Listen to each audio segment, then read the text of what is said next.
ನಮಸ್ಕಾರ ವಿದ್ಯಾರ್ಥಿಗಳೇ, ಪಾಲಕರೇ, ಅಭ್ಯರ್ಥಿಗಳೇ, ನಮ್ಮ ಚಾನಲ್ಗೆ ಸ್ವಾಗತ. ಹೇಗಿದ್ದೀರಿ ಎಲ್ಲರೂ? ನೋಡಿ ಅಭ್ಯರ್ಥಿಗಳೇ, ಇವತ್ತು ನಾನು ಕೆಇಗೆ ಕಾಲ್ ಮಾಡಿದ್ದೆ ನಿಮಗೆ ನಿಮ್ಮ ಒಂದು ಮಾಹಿತಿಗೆ ಸಂಬಂಧಿಸಿದಂತೆ. ಈಗಾಗಲೇ ನೀವು ನಮ್ಮ ವಿದ್ಯಾರ್ಥಿಗಳಿಗೆ ನಿಮ್ಮ ಒಂದು ಇಲಾಖೆ ಮುಖಾಂತರ ಪ್ರೊವಿಷನಲ್ ಲಿಸ್ಟ್ಗಳನ್ನು ಬಿಡುಗಡೆ ಮಾಡಿದ್ದೀರಿ, ಅಂದರೆ ರ್ಯಾಂಕ್ ಲಿಸ್ಟ್ಗಳನ್ನು ಬಿಡುಗಡೆ ಮಾಡಿದ್ದೀರಿ, ಅರ್ಹತಾ ಪಟ್ಟಿಗಳನ್ನು ಬಿಡುಗಡೆ ಮಾಡಿದ್ದೀರಿ. ಆದರೆ ಜಿಲ್ಲಾವಾರು ಲಿಸ್ಟ್ಗಳನ್ನು ಯಾವಾಗ ಬಿಡುಗಡೆ ಮಾಡ್ತೀರಿ ಅಂತ ಹೇಳಿ ಇವತ್ತು ಕಾಲ್ ಮಾಡಿದ್ದೆ ಕೆಇಗೆ.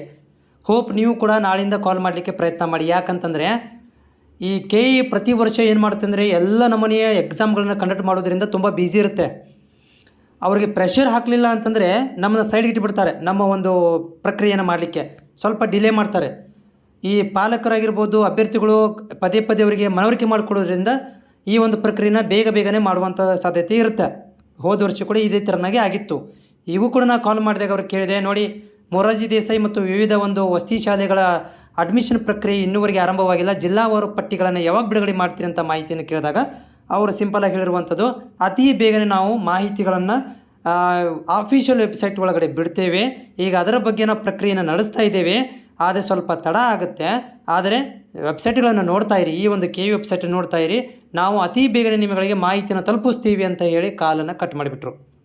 ಓಕೆ, ಅದು ಯಾವಾಗ ಮಾಡ್ತೀರಂತ ನನಗೆ ಏನಪ್ಪ ಅಂದರೆ ಅವರು ದಿನಾಂಕಗಳನ್ನು ಕೊಡಲಿಲ್ಲ. ನಾನು ಕೇಳಿದೆ, ಯಾವ ದಿನಾಂಕಕ್ಕೆ ನೀವು ನಮಗೆ ಈ ಒಂದು ಪಟ್ಟಿಗಳನ್ನು ಬಿಡುಗಡೆ ಮಾಡ್ತೀರಿ ಅಂತ ಕೇಳಿದಾಗ ಅದಕ್ಕೆ ಅವರು ದಿನಾಂಕಗಳನ್ನು ಕೊಡಲಿಲ್ಲ. ಅತಿ ಬೇಗನೆ ನಾವು ಇದರ ಪ್ರಕ್ರಿಯೆ ಮಾಡ್ತಾ ಇದ್ದೀವಿ, ಅತಿ ಬೇಗನೆ ನಾವು ವೆಬ್ಸೈಟಲ್ಲಿ ಅಪ್ಡೇಟ್ ಮಾಡ್ತೀವಿ, ವೆಬ್ಸೈಟ್ ನೋಡ್ತಾ ಇರಿ ಅಂತ ಹೇಳಿ ಕಾಲ್ ಕಟ್ಟನ್ನು ಮಾಡಿರುವಂಥದ್ದು.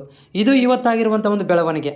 ಓಕೆ, ನೀವು ಕೂಡ ಏನು ಮಾಡಬೇಕಂದ್ರೆ ಈ ಒಂದು ಆಫಿಷಿಯಲ್ ವೆಬ್ಸೈಟಿಗೆ ಬಂದು ಇಲ್ಲಿ ಕೆಳಭಾಗದಲ್ಲಿರುವಂತಹ ನಂಬರಿಗೆ ಕಾಲ್ ಮಾಡಬೇಕಾಗತ್ತೆ. ಕಾಲ್ ಮಾಡಿ ಅವರುಗಳಿಗೆ ನೀವು ಮಾತಾಡಬೇಕಾಗತ್ತೆ. ಅತಿ ಬೇಗನೆ ಬಿಟ್ಟರೆ ನಮಗೆ ಹೆಲ್ಪ್ಫುಲ್ ಆಗುತ್ತೆ. ಯಾಕಂತಂದರೆ ನೀವು ಮುಂದಿನ ದಾರಿ ನೋಡ್ಕೋಬೇಕಾಗತ್ತೆ.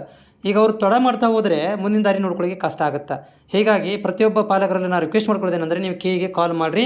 ಅವರಿಗೆ ಕೂಡ ಏನಪ್ಪ ಅಂದರೆ ಈ ಮಾಹಿತಿ ಎಲ್ಲರೂ ಕೂಡ ಕಾಲ್ ಮಾಡೋದರಿಂದ ಅವರಿಗೆ ಒಂದು ಮನವರಿಕೆ ಆಗುತ್ತೆ. ಹೌದಪ್ಪ, ಈ ವಿದ್ಯಾರ್ಥಿಗಳು ಕಾಯ್ತಾ ಇದ್ದಾರೆ, ನಾವು ಬೇಗನೆ ಅದನ್ನು ರಿಲೀಸ್ ಮಾಡಬೇಕು, ಮೊದಲನೇ ಸುತ್ತಿನ ಪಟ್ಟಿನ ಬಿಡುಗಡೆ ಮಾಡಬೇಕು ಅಂತ ಅವರಿಗೆ ಮನವರಿಕೆ ಆಗುತ್ತೆ.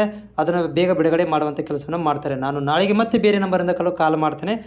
ನೀವು ಕೂಡ ಕಾಲ್ ಮಾಡಿರಿ ಅಂತ ಈ ಒಂದು ವಿಡಿಯೋ ಮುಖಾಂತರ ಮಾಹಿತಿನ ಮತ್ತು ರಿಕ್ವೆಸ್ಟನ್ನು ಕೂಡ ಮಾಡ್ಕೊತೇನೆ.